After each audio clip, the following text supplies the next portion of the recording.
My pronouns are she, her, and I'm really happy to have joined all of you today. I work for a company called the Ontario Caregiver Organization.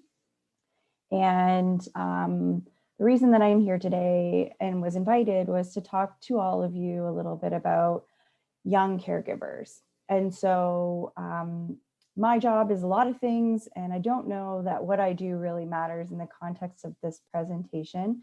But basically, I travel around Ontario and talk to organizations about caregiving, how important caregiving is, and learn a lot about what people do to support caregivers. So in my presentation today, and I'm going to share my screen in a second because I do have some slides I want to share. I just really want to introduce all of you to this idea of a young caregiver and give you a little bit of information and maybe some resources and support options. And then at the very end, I'm going to open it up to hopefully some conversation, get some of your feedback.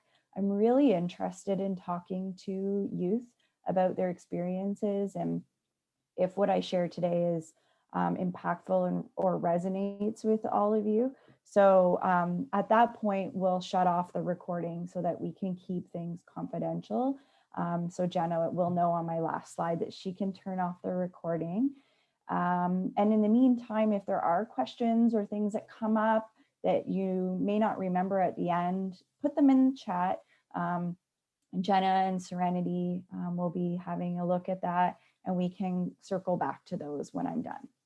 So I'm going to go ahead and share my screen and also my sound because I have a video that I want to share with all of you today too. So hopefully you all can see that all right. I need to adjust this box here so that I can see myself and put it in presentation mode. Okay, so like I said, today I want to talk about young caregivers. And it's a hidden population, and I'm going to explain what that means in a second. And what I do is I like to go around to hubs like yours. So some of you might know that there's lots of other hubs across Ontario that are doing really similar work.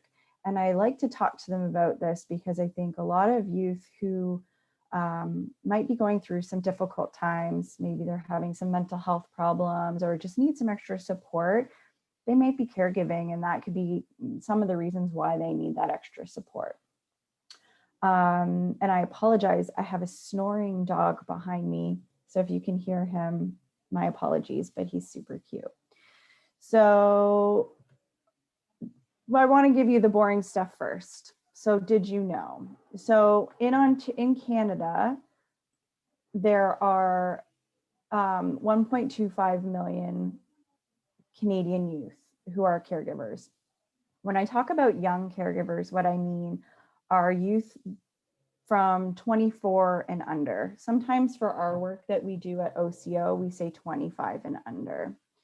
And that's caregiving that you're not getting paid for. So as an organization, we support all kinds of caregivers for all kinds of reasons, no matter where you live or who you're caring for, how old you are. And in Ontario, 17% of Ontario's caregivers, which are 3.3 million, so there's a lot of them, are between that 15 and 25 age range. But what's interesting is we can't really tell how many youth are caregiving under 15. So there's not a lot of 8-year-olds filling out surveys. So it's really hard to know what the real numbers are because it's really hard to get those kinds of responses. But we do know that there are some pretty young folks out there doing some caregiving. And of that big chunk of the caregiving pie, 77%, so most of them, don't self-identify as caregivers. They don't know that they're caregiving. They're just a sibling, they're a daughter, a son, they're a grandchild, their friend or a partner. They don't think about it as caregiving. They haven't had that experience in life yet to kind of put those pieces together. They're just doing what they need to do to help the person that they love.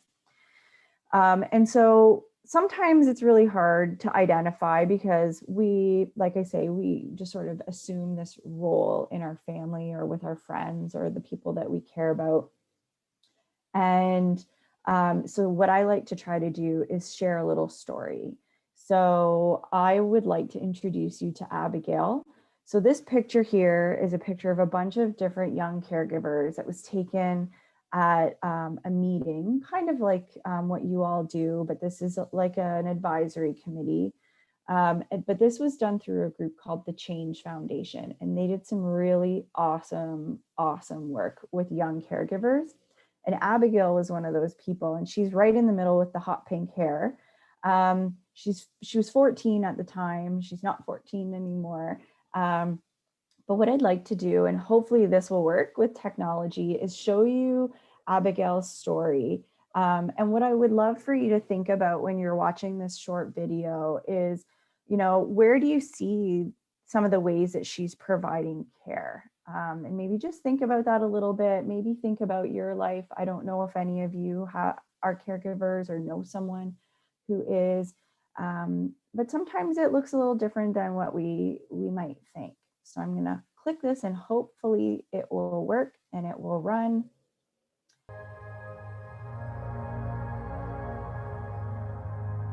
My name is Abigail and I am 14 years old. I am in grade 9 and I'm a young carer. I love using my telescope to look at stars, planets, and anything else I can see in space.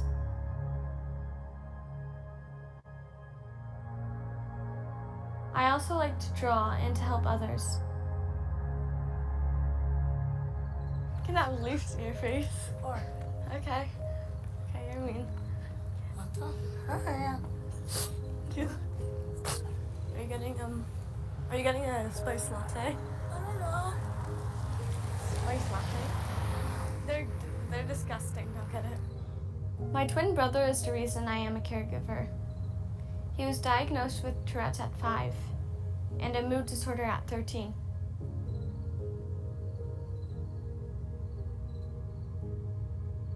You should get a hot chocolate. I don't want a hot chocolate. A day in the life with Andrew can be a great day or horrible. He could be angry, happy, or sad all day.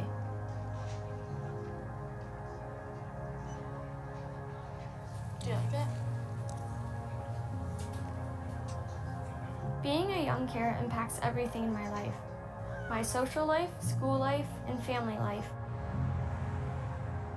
We have to go to different high schools because he was obsessed with what I was doing. I also have to explain what is going on with Andrew to schools, counselors, and peers. It affects my friendships because they don't understand the way Andrew acts. During the times that Andrew didn't have support, I had to step up to do more cleaning around the house and helping my parents keep Andrew busy so they can have some time to themselves. I also help remind Andrew to take his medication and to make sure he takes it. He used to have bottles of medication, but it was hard to know if he took it or not. Now we have a blister pack for the week, so it's easier to tell. Andrew has been seeing the same doctor since he was 5. And the doctor has helped a lot with his diagnosis and giving us tips on how to deal with it. Hi, it's Stephanie calling. I'm wondering if I can get an appointment for Andrew with... When my mom has to make an appointment, wait times can be as long as 6 months. Andrew started at Pathstone Mental Health School in grade 4 and has been in and out of their program since then. For a limited time, we had a counselor who helped our family a lot with information and how to help Andrew. I also just spend time sitting with my mom when things are rough. Being a young carer can make you feel anxious, depressed, and a whole bunch of other emotions. It makes me feel stressed and anxious when I think about how he's doing when I'm not with him. It also affected my schoolwork and grades in elementary school. Some people still talk bad about him, and it makes me upset. People don't understand what other people could be going through in life. Powerhouse is one of the only organizations in Ontario that supports young carers. I have been going to Powerhouse since I was 8. It is the only place I can go to express my feelings without people judging me. At Powerhouse, kids listen to each other, we go through similar things, and learn more about how to deal with the stress at home and at school. I want to spread awareness for young carers, the challenges they face, and the support they need. I want to see mental health as a priority for youth with complicated mental disorders. Just being different doesn't make you not normal. There is no such thing as normal. As a young carer, I want to see my needs included in policy, so more supports and resources could be available to help make my life so much easier. My name is Abigail and I am a young carer, but that's not the only thing I am.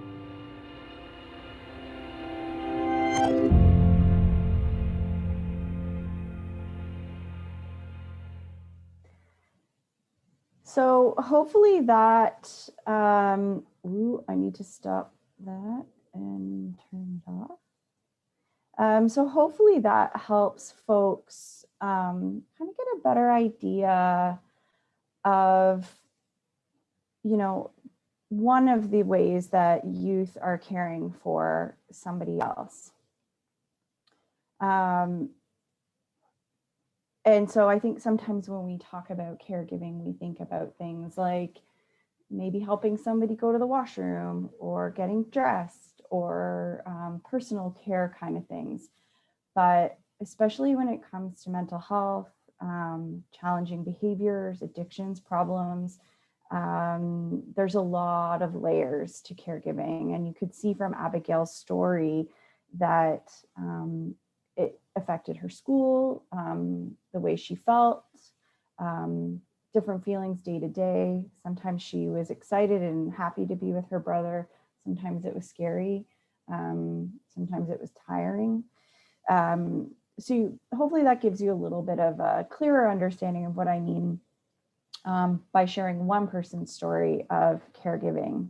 And sometimes it's still kind of fuzzy for people when they're thinking about what is a young caregiver. And so this is something that I kind of put together to say, well, let's just kind of think about it. Are we under 25? Has something changed or something different because you're helping somebody else? So caregiving doesn't mean that you're doing it for your whole life or forever. Sometimes caregiving is a short-term thing. Sometimes someone might get sick in your family or get injured in your family and you're all of a sudden a caregiver. So has something changed? Your home environment, your school environment, how you hang out with your friends or other social things. Is the person that you're helping a family member, a friend, or maybe a partner? And if you answer yes to those questions, you're probably a young caregiver. So one of the things that I like to talk about to try to help not just the youth understand young caregiving, but the adults and the professionals that support them is this idea of a young care penalty. And this is something that this Dr. Vivian Stamatopoulos pulled together. And what it talks about is how being a young caregiver can sometimes impact everything in your life or parts of your life. So I kind of talked a little bit about how caregiving can look like a lot of different things. Sometimes it's providing emotional support. Sometimes it's physical. Sometimes it's social and recreational. But what we know is with youth, there's a penalty that can come with that sometimes. And so that could be our inability to engage in work. So a lot of people want to have a part-time job or in some cases a full-time job. They want to pay for stuff. They want to get new clothes or new technology or go to places or do things. And it's harder to get a job when you've got someone you got to take care of at home. Or similarly with any extracurricular activities, if you're joining a club or a sports team or things like that, it's hard to participate in those all the time when you have somebody that you're taking care of. We all also see diminished educational performance. So we see some decline in how people are at school. So it could be linked to being tired. Sometimes people are up really late at night. taking care of somebody or worrying about the person that they're caring for, which can make concentrating hard. Sometimes we see more absences from school because we have to take care of somebody, or we're really tired and we just can't get there. And sometimes it gives us less time to focus on things like our homework or studying for our projects or exams or tests that are coming up. Sometimes, and with some populations, we see more meltdowns or physical outbursts at school. Strained family bonds. So what that means is we're fighting more with the people in our house. There's that lack of alone time, and you're always feeling like you got to be there and answer to the person that you're supporting. We see some decreases in social engagement. So I run a support group for young caregivers, and they talk about that a lot, where it's kind of like taking care of their people and going to school, and that's kind of it for them. So they don't get a lot of breaks, and so that means they don't get a lot of time to hang out with other people their age and build relationships, which affects their emotional health and well-being. Sometimes you can get physical injuries. So not everyone teaches you how to lift or transfer a person from a wheelchair to a bed, or from a couch to a chair, or into the car, out of the car. And you can see a lot of strain and physical injuries from doing things like that. So there's a lot of potential penalties that we say to youth as they're developing and taking care of somebody else. So the Change Foundation, in a lot of the work that they did that we are now sort of taking on as an organization, they asked a bunch of young caregivers, like, what do you need? How can we help you? We know that this is a challenge, and we know that you're feeling really isolated and alone. And so, like, you tell us, what do you need? So it was co-designed. All of this work was done with youth, for youth. And these were the three big things that they identified. And I'm going to go into these in a little bit more detail. So recognition and identification, resources and support for themselves, but also resources and education for the people they're turning to for help. So for the professionals. So what do I mean by recognition and identification? Basically, it means, like, let's acknowledge that these people exist, that youth are out there and they're doing this really important work. And let's help those youth identify as caregivers. So there's lots of ways that we could do that. In some ways, it's work that I do in talking to professionals, hospital staff, doctors, people that your loved ones might be seeing. So when they see you in that waiting room, or when they see you in that appointment, they don't go, oh, that's just Katie. She's the daughter. She's just sitting there. They go, well, maybe Katie's the caregiver, and maybe Katie has a lot of really important information, and I should be talking to her as well. So helping professionals understand and recognize the role that youth have in caregiving. And one of the other ways, some of the ways that we think about that too, is through raising awareness. So doing stuff like this for me is really important, to be able to talk to youth and to a few professionals that support youth, to help them understand that this is a very real thing. And most youth don't say it. They don't realize it. When we did our working groups, we asked them, when did you know, that you were a young caregiver? And one of them said, well, I didn't know until Katie told me when she invited me to come here. And he had been a caregiver his whole life, and he was in his 20s. So we need to help raise that awareness, and which will help eliminate some of that isolation. So a lot of youth don't know anybody that's like them or going through what they're going through, even though there's a lot of them around, because they don't talk about it. They're not going to school and being like, oh man, I was up all night last night because my mom was doing this. Or, there's a lot of scenarios and situations that can happen that can impact somebody, but they don't want to go to school and talk about it, or they don't want to hang out with their friends and talk about it, because they don't necessarily think their friends are going to get it. There's a Young Caregiver Awareness Day in March. And so a lot of organizations do some work around that. And maybe that's something that some of the hubs can support, raising some of that awareness around. And things like youth advisory committees, and having these youth being able to bring a voice to what they're experiencing and talking about it, and including that young caregiver perspective in that voice and in the development of programs and supports and things like that. When we talk about resources and support for young caregivers, there's a lot of really great stuff out there already. Wellkin has some really great programs for all of you to access to get support for your own mental health and well-being. The youth wellness hubs are a great place to come to feel safe, to talk about those things, and they're going to look totally different once the pandemic is over, and you're going to be able to come in and actually meet with people face to face. But there's other resources as well that are out there. So at my organization, we have online support groups. So they're kind of like this, they're video chats. I facilitate that group. And it happens every other Wednesday in the evening. And we just kind of get together and talk about what's going on and what's happening with each other's stories, and can we offer support to one another. And sometimes I'm able to share some resources. There's also lots of local community support, like I talked about, and Wellkin is a great example of that.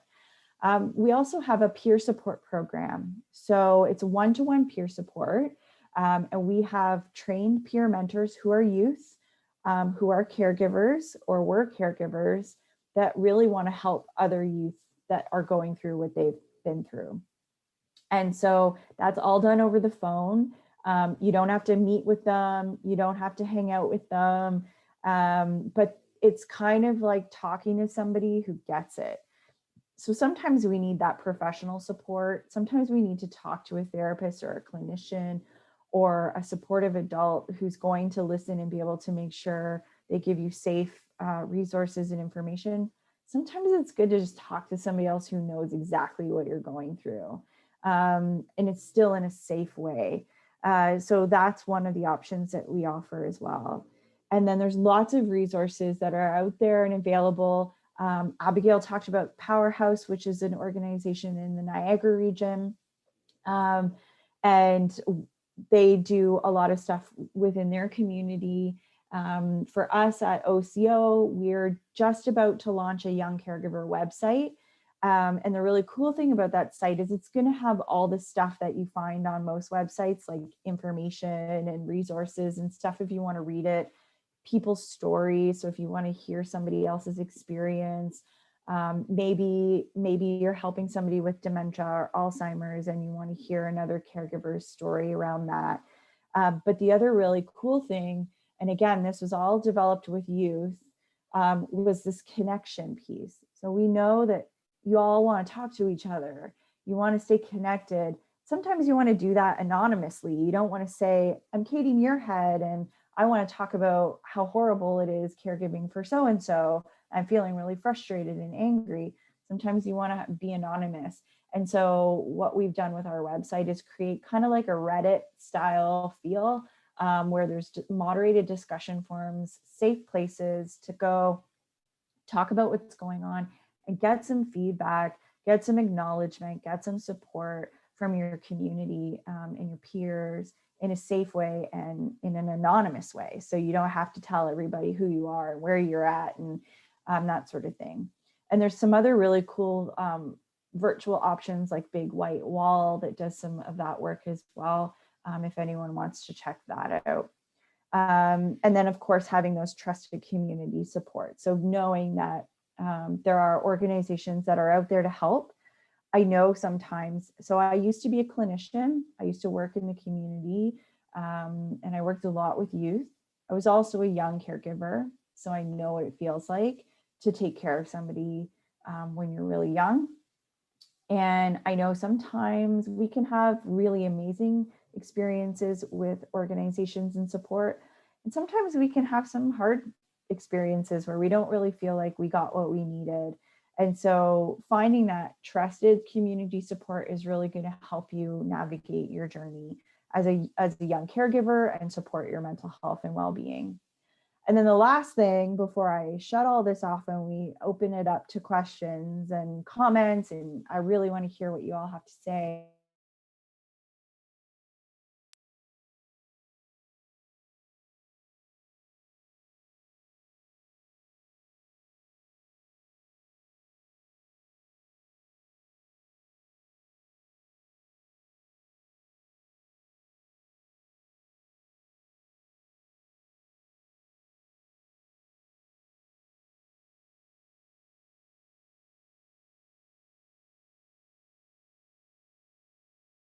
So these are some resources that are out there. There's a cool place out in Cornwall, which is nowhere near where you all are, called the Embrace Project, and they have a hub as well. And they've done some really awesome stuff around mental health and addictions.